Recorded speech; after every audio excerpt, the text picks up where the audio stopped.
Olá, pessoal, tudo bem? Que Deus abençoe. Sejam muito bem-vindos, sejam muito bem-vindas ao Desafiando Concursos, é o canal que está dedicado 100% à preparação para o seu concurso público. Muito prazer, eu sou a Rebeca Costa e a partir de hoje nós estaremos 100% empenhados na preparação para o seu concurso público. Pois bem, vamos começar a nossa preparação para o concurso de Campinas, em que eu tenho hoje o início sobre o código de ética que foi cobrado no seu edital. Pois bem, baixei o código de ética e trouxe ele aqui para vocês. Fechou?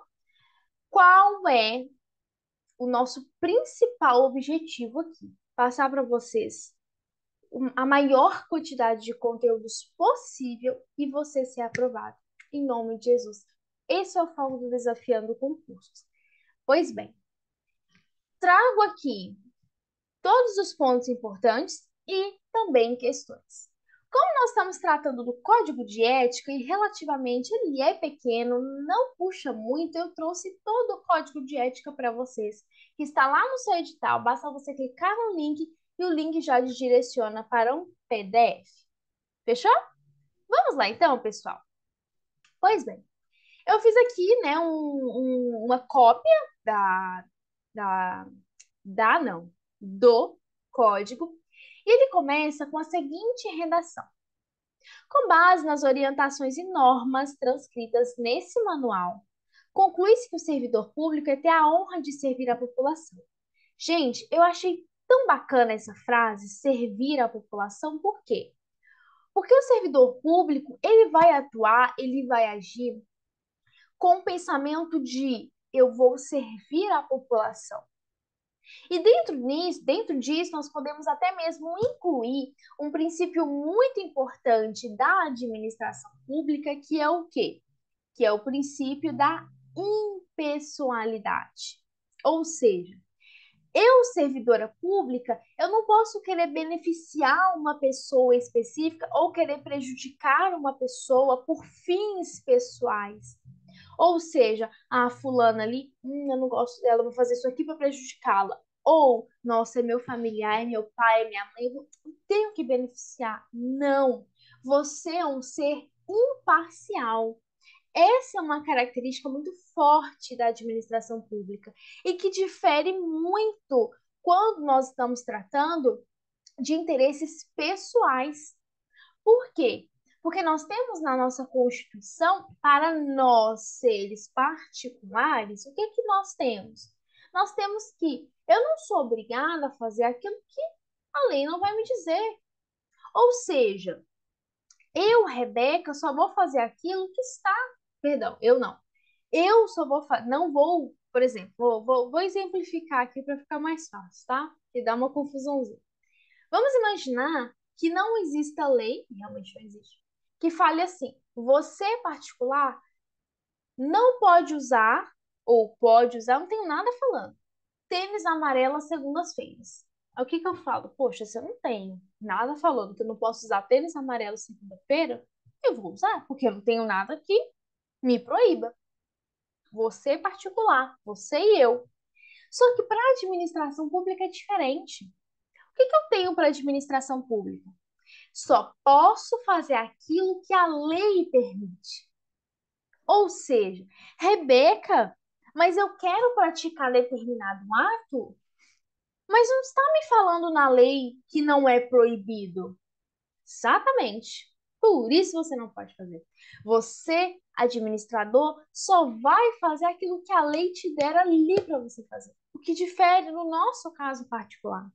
Então, você sempre vai ser imparcial. Você, deixa eu conferir meu microfone, tá certinho. Você sempre vai ser imparcial. Você está fazendo bem à população e não aos seus interesses públicos, seus interesses pessoais. Bom, aí vem uma pergunta de reflexão. Por que que você quer ser um servidor público?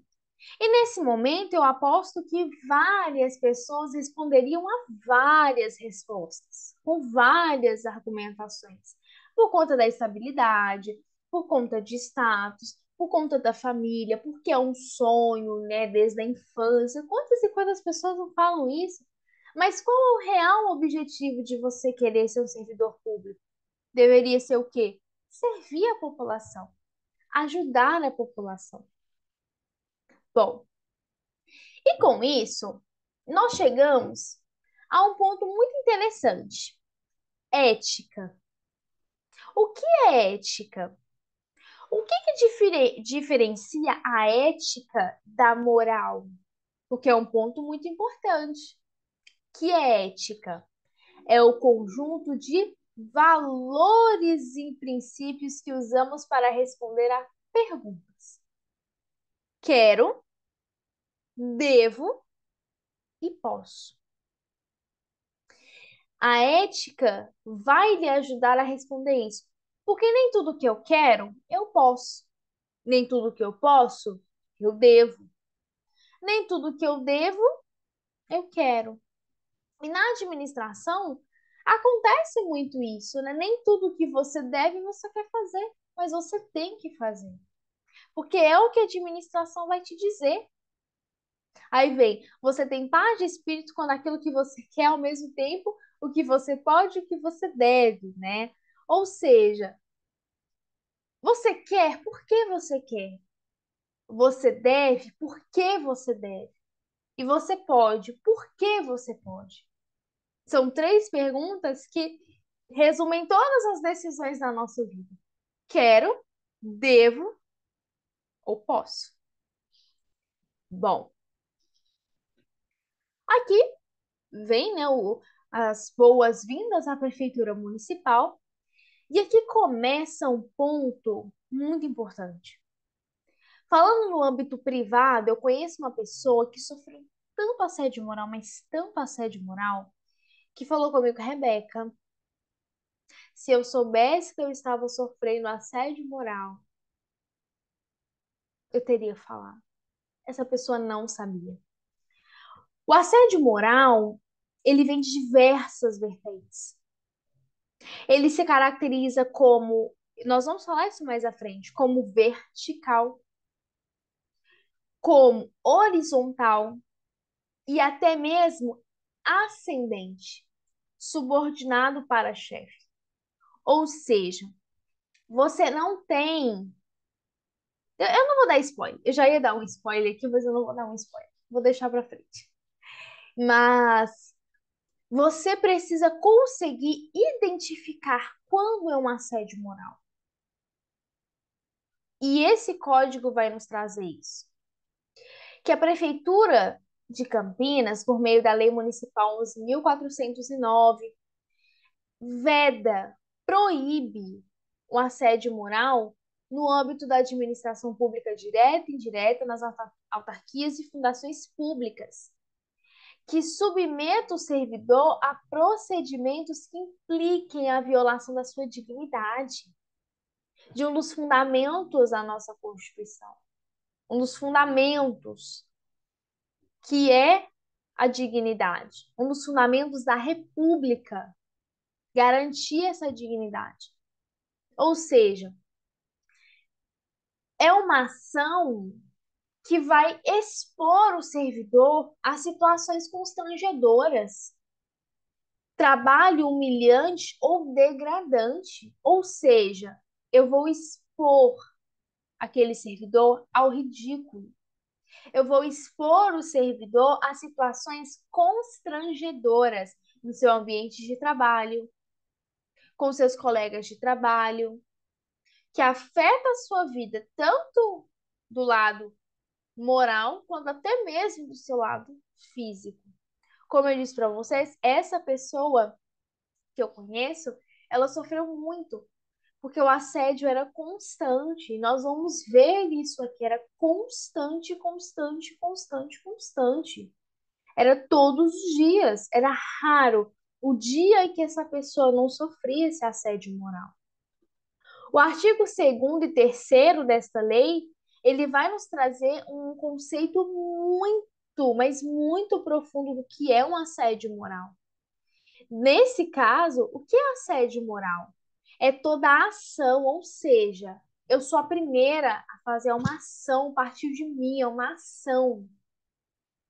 Gesto, determinação ou palavra. Essa determinação aqui, posso estar errada, mas eu vejo como até mesmo no sentido vertical, né? Quando eu tenho uma subordinação hierárquica, porque quando você fala determinação, você tem em mente esse conceito, né, de uma ordem, de uma, como que eu posso dizer, de algo que partiu de um superior.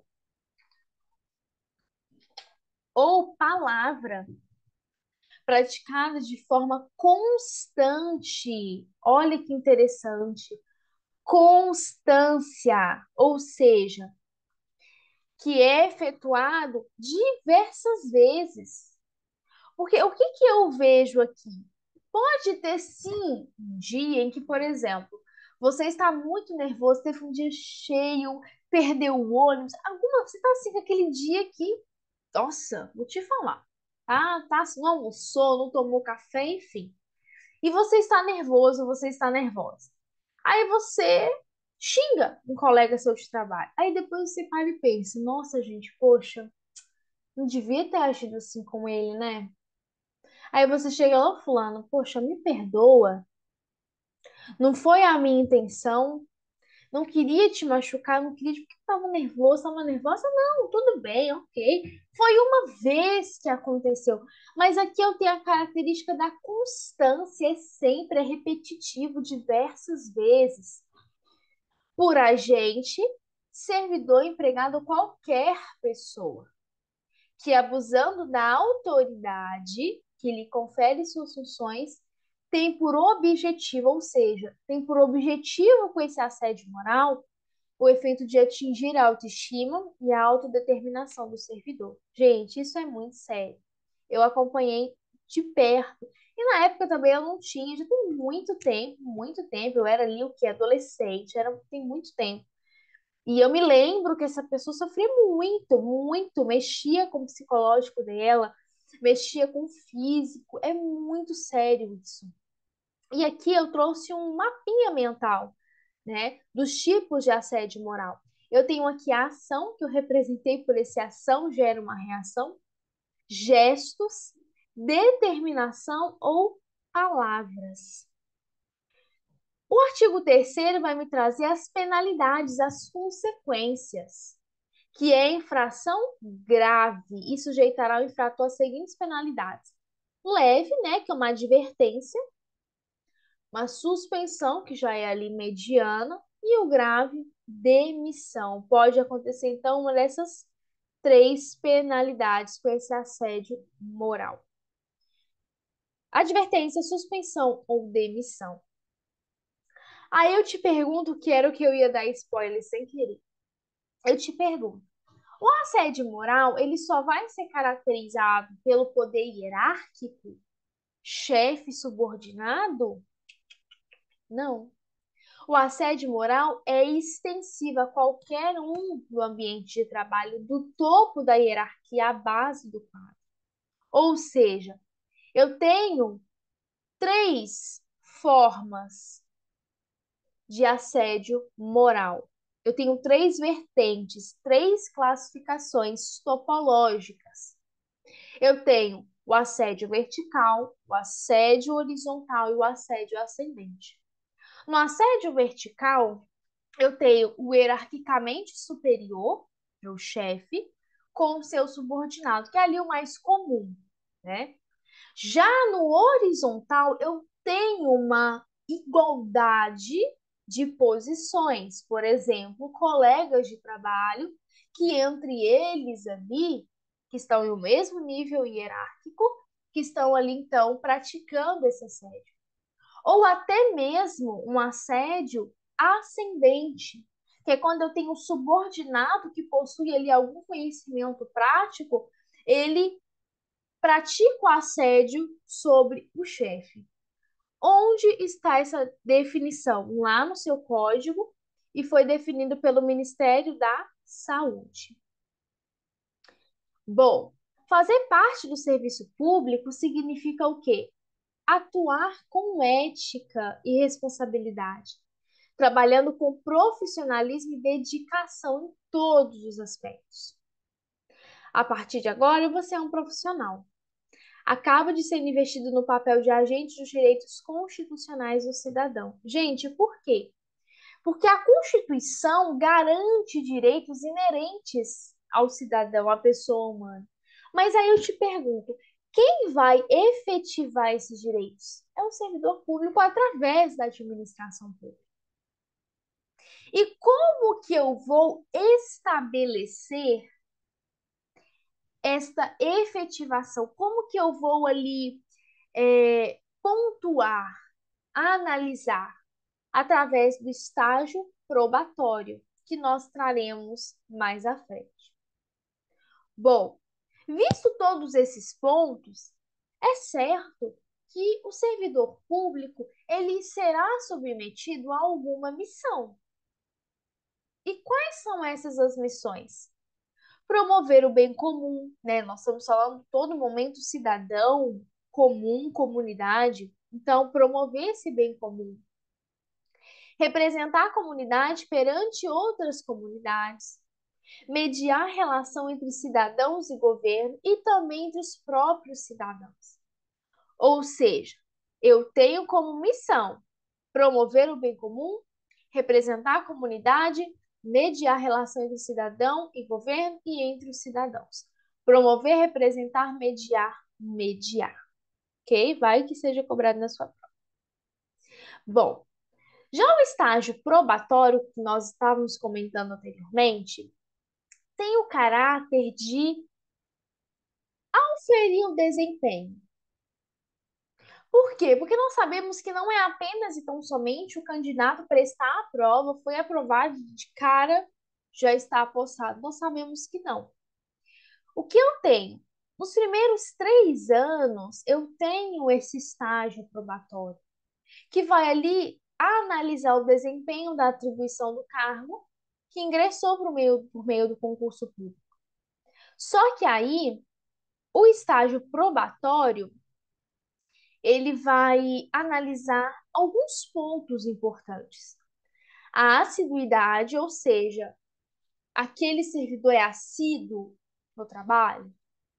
A disciplina, que eu vejo muito inerente à responsabilidade. Se eu tenho disciplina, eu tenho responsabilidade. Capacidade e eficiência. E se eu tenho o servidor não aprovado em estágio probatório, ele é exonerado. Ok? Bom, já falei então, são 3 anos de exercício desse estágio probatório. E agora nós começamos com o tema foco, que eu vejo pelo menos, deste material, que é a ética e a moral. O que é isso? Gente, a ética, como nós falamos anteriormente, ela está ligada a princípios e valores morais. Ou seja, eu tenho como forma racional, atemporal e transversal, que eu vou trazer o significado mais à frente. Já a moral, eu tenho como a prática de costumes e valores locais e temporais.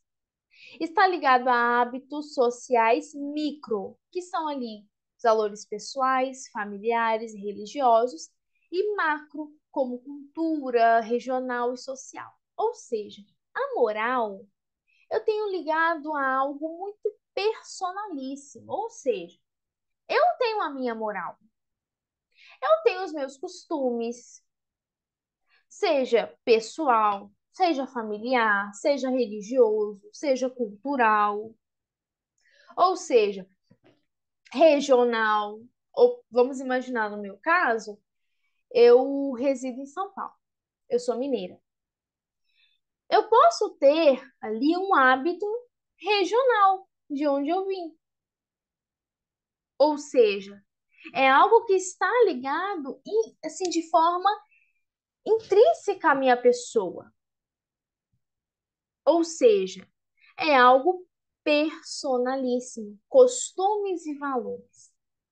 E aqui nós temos as conceituações, a conceituação, perdão, melhor dizendo, dessas palavras. Racionalidade, que é aquela particularidade ou característica de que é racional.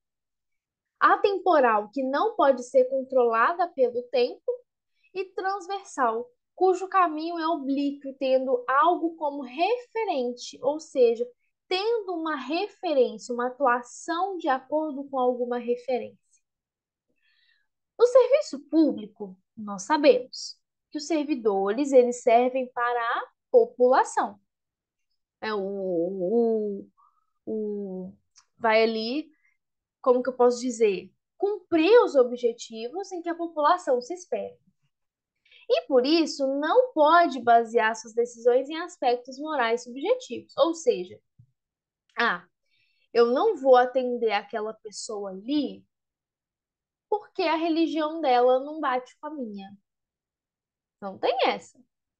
Ah, eu não vou atender aquela pessoa, de onde ela vem, não, a gente não se conecta. Negativo. Não tenho isso. Ou seja, tem aqui o caso, o enfermeiro que não atende um paciente se recusa porque pertence a uma religião diferente da sua. Negativo. Ah, mas tem que respeitar. Ok, você merece respeito, mesmo que você precisa respeitar o outro. Esse ponto não vai vir em pauta. Ah, eu não vou atender porque, não, a religião dele não é da minha. Nunca. Nunca que você vai fazer uma coisa dessa. Bom, é dever do servidor pautar todas as suas decisões na ética. Ou seja, por isso que nós temos esse código. Por que que nós temos? Agora eu te pergunto, né? Por que que nós usamos a ética lá para quando nós estamos tratando da OAB? Porque eu tenho uma ética a ser seguida. Ah, não. Não, eu não vou atender ele o fulano, porque eu vou citar o meu caso real do dia a dia. Ah, não. Aquele assistido ali eu não vou atender, que nem. Não, as convicções filosóficas dele não batem com as minhas convicções. Negativo. Você vai deixar a sua moral, você vai deixar os seus pensamentos em outro lugar. Qual a ligação entre a ética e os cargos públicos? Cargo público é o conjunto de atribuições e responsabilidades previstas em uma estrutura organizacional, as quais são assumidas pelos servidores públicos. A ocupação de um cargo público implica graus distintos de poder de mando e decisão. Ou seja, todo servidor deve estar atento às questões éticas ligadas à sua profissão e ao cargo público que ocupa, ok? Ou seja, eu tenho que analisar todos os pontos inerentes ao cargo que eu exerço, que eu ocupo. Ser ético é considerar, antes de tudo, a intencionalidade, igualdade e legitimação da ação. Ou seja, vai além das minhas vontades particulares. Qual é a minha intenção no cargo público? Eu tenho que atuar com igualdade, legitimidade na ação. Tem que ser legítima a minha ação. Tem que ser igualitária a minha ação. Eu posso estar atendendo ali, né? Vamos citar um caso de atendimento. Eu posso estar atendendo uma pessoa que é da minha religião ou não é. Independentemente, tem que tratar da mesma forma, igualdade, ok?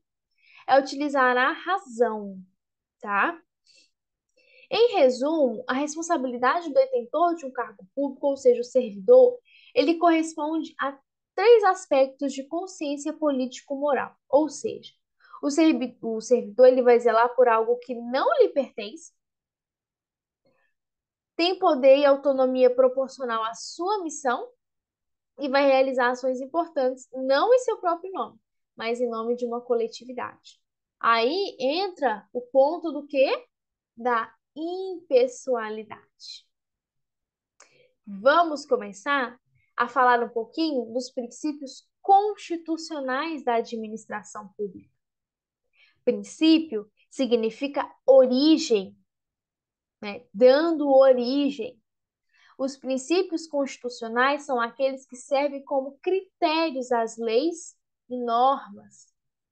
Vou pular um pouquinho aqui para o nosso mnemônico que nós sempre usamos na administração, que é o LIMP. Legalidade, impessoalidade, moralidade, publicidade e eficiência. É o que vai me trazer o artigo 37 da Constituição. A administração pública direta e indireta de qualquer dos poderes da União, Estados, DF e municípios obedecerá aos princípios da legalidade, impessoalidade, moralidade, publicidade e eficiência. Bom, o que que eu tenho na legalidade? Foi o que eu expliquei no início da aula.